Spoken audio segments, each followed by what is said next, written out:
నారాయణ గారు మాట్లాడిన చాలా మాటలు ఒక్కడైతే వినిపిస్తాను ఒకసారి. తప్పులు జరుగుతున్నాయి. రాష్ట్రం అంతా నేను రాష్ట్ర ప్రధాన కార్యదర్శి అవ్వడం వల్ల ప్రతి జిల్లా నుంచి ప్రతి నియోజకవర్గం నుంచి నాకు ఫోన్ వస్తున్నాయి. సార్ ఇక్కడ ఈ పలానా కమిటీ చేశారు, అందులో మన జనసేనకి స్థానం లేదు, ఇక్కడ పలానా మార్కెట్ యార్డ్ ఇచ్చారు, అందులో జనసేనకి స్థానం లేదు, ఇలా చాలా చెప్తున్నారు. సో అవి నేను అందుకంటే అది అధిష్టానం చూసుకుంటుందని దృష్టితో వదిలేస్తాను.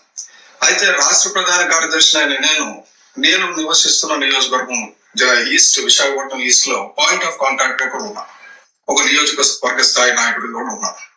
ఇక్కడ ఒక 5 దేవాలయాలు ఉన్నాయి విశాఖపట్నం ఈస్ట్ లో. 5 దేవాలయాలకి కమిటీలు వేశారు. ఎందులోని జనసేనకు చోట్లేదు.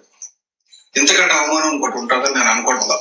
ఓకే, అంటే ఈయన విశాఖలో ఉన్న కమిటీల గురించి మాట్లాడారు, ఆలయాలు. ఇంకొకటి రేషియో గురించి చెప్పారు. పోటీ చేసే స్థానాల్లో జనసేనకి 30%, బీజేపీకి 10%.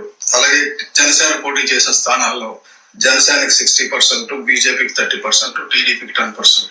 అలాగే బీజేపీ పోటీ చేసిన స్థానాల్లో బీజేపీకి 60%, టీడీపీకి 30%. అలాగే మొత్తం అందరికి కూడా ఈ వాటా, అంటే ఎవరైతే అధికారంలో ఉన్నారో వారికి 60% ఉంది.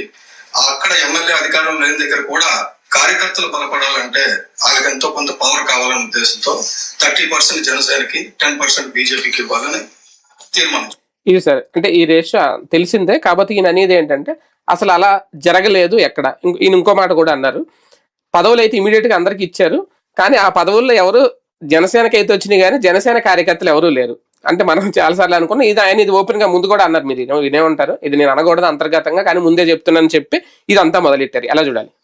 ఇక్కడ చంద్రబాబు గారిని విమర్శించాల్సిన అవసరం